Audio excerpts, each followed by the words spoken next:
Assalamualaikum warahmatullahi wabarakatuh. Salam sehat dan salam sejahtera untuk kita semua. Kembali lagi bersama saya di Safwan Tawakal. Untuk teman-teman penonton setia dimanapun tempatnya berada, semoga selalu senantiasa dalam keadaan sehat walafiat dan dimurahkan rezekinya. Amin ya robbal alamin. Nah, di video kali ini saya merekomendasikan kepada teman-teman karena banyak yang bertanya, Bang, gimana sih cara kita untuk menjadi kaya? Tekniknya kita menjadi orang kaya itu bagaimana, Bang? Nah, banyak pertanyaan-pertanyaannya seperti itu. Nah, sekarang kita akan bahas di video kali ini. Semoga ini video sangat bermanfaat untuk teman-teman yang bertanya maupun yang tidak bertanya. Tapi jangan lupa apabila sudah di video ini kami share, teman-teman bagi ke teman-temannya agar ini video menjadi bermanfaat ya. Nah, jadi tipsnya untuk menjadi orang kaya itu adalah sebenarnya ada 3 tips. Yang mana 3 tips itu adalah pertama, niat, teman-teman. Kalau dalam sholat itu dibahasakan niat, tetapi kalau di dalam teknik usaha adalah pertama itu rencana. Nah, yang mana rencana itu jangan kita itu hanya tinggal rencana terus. Rencananya itu rencanakan di sambil tidur merem ya, pikirkan, visualisasikan di dalam pikiran teman-teman, misalnya itu usahanya seperti apa yang akan menjadi kegiatannya besoknya agar bisa terwujud.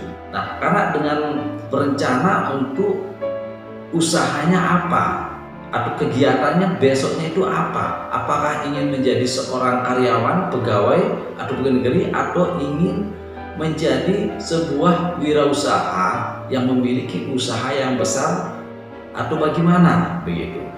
Teman-teman harus ketahui perbedaan antara wirausaha dan seorang pegawai. Nah, di sini kita akan tahu mana lebih mudah ataupun cepat orang kaya dari usahanya dan dari seorang pegawai. Katakan saja pegawai negeri misalnya ya. Nah, kalau wirausaha itu, kalau jika usahanya besar, maka uangnya juga nggak akan habis-habis, selalu ada uangnya begitu. Tapi kalau seorang pegawai akan menunggu suatu gaji ya, gaji per bulannya. Nah, kan teman-teman tahu sendiri kalau UMR kita di Indonesia itu berapa per bulannya, ya kan?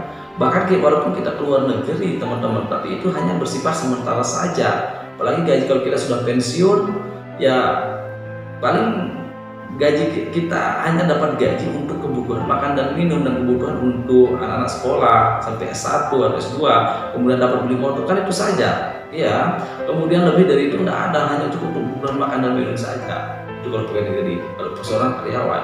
Nah, sekarang kalau kita berusaha, seorang usaha apa saja ingin teman-teman bentuk ya, ingin bentuk suatu usaha produk apa saja ya, yang penting itu bisa laku, bisa dijual. Itu kuncinya ya, kan kita ingin sebuah usaha. Nah, jadi teknik untuk menjadi kaya itu ya, maka usaha kita itu apa, itu yang direncanakan tadi di awal. Nah, kedua teman-teman adalah suatu perbuatan atau berbuat atau tindakan untuk diri kita sendiri. Nah, kita bertindak, laksanakan kegiatan usaha itu apa yang sudah terencanakan di niatnya kita, ya kan? Di sana polanya teman-teman, di dalam usaha itu teman-teman jangan pernah takut untuk adanya seorang karyawan teman, karena karyawan itu adalah membantu untuk teman-teman menyelesaikan pekerjaannya. Karena yang namanya kita manusia ya, ini sedikit saya ceritakan kisahnya.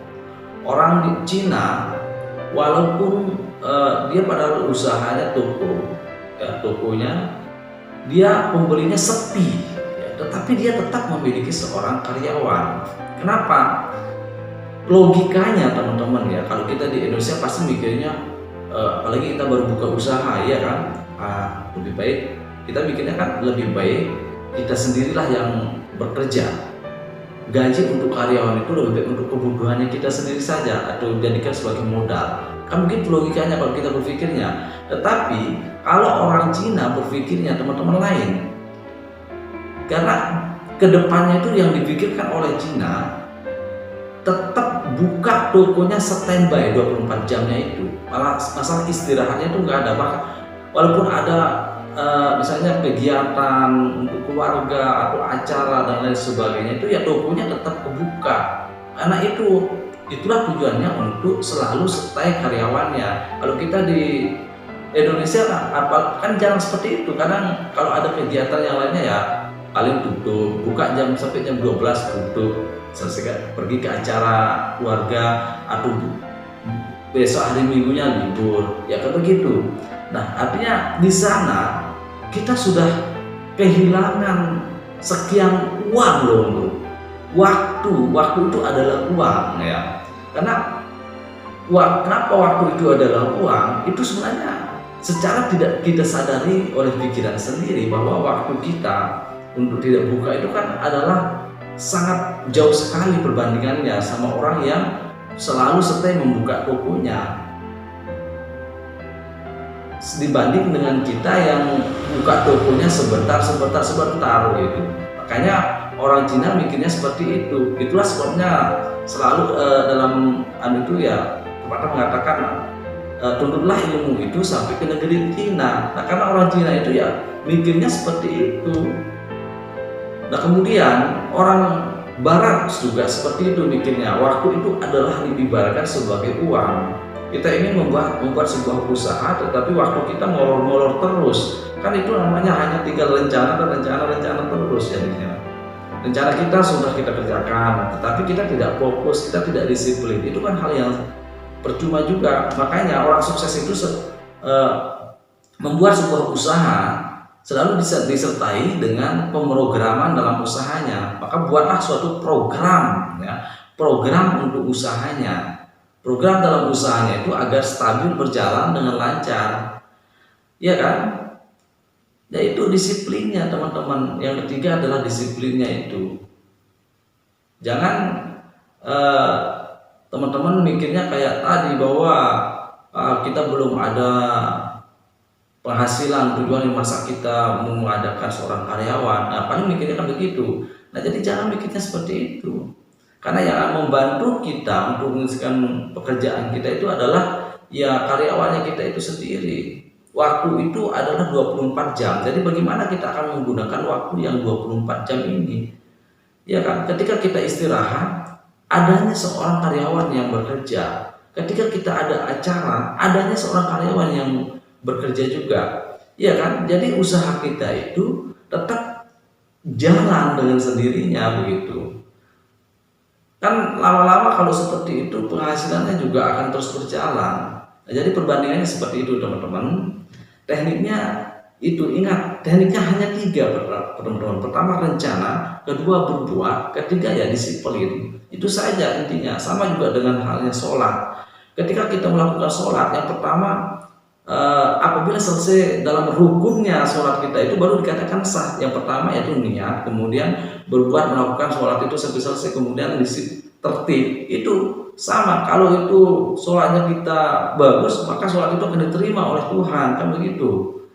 Nah, tetap begitu juga dengan usaha kita. Kalau kita terapkan dengan cara-cara seperti itu, saya pastikan teman-teman belum beberapa tahun teman pasti menjadi orang sukses, pasti akan menjadi orang kaya. Ya, terima kasih dalam video ini saya sampaikan kepada teman-teman, semoga ini bermanfaat. Dan jangan lupa untuk teman-teman subscribe, like, dan komen, karena itu sangat penting sekali ini untuk channel agar channel ini menjadi berkembang. Wassalamualaikum warahmatullahi wabarakatuh.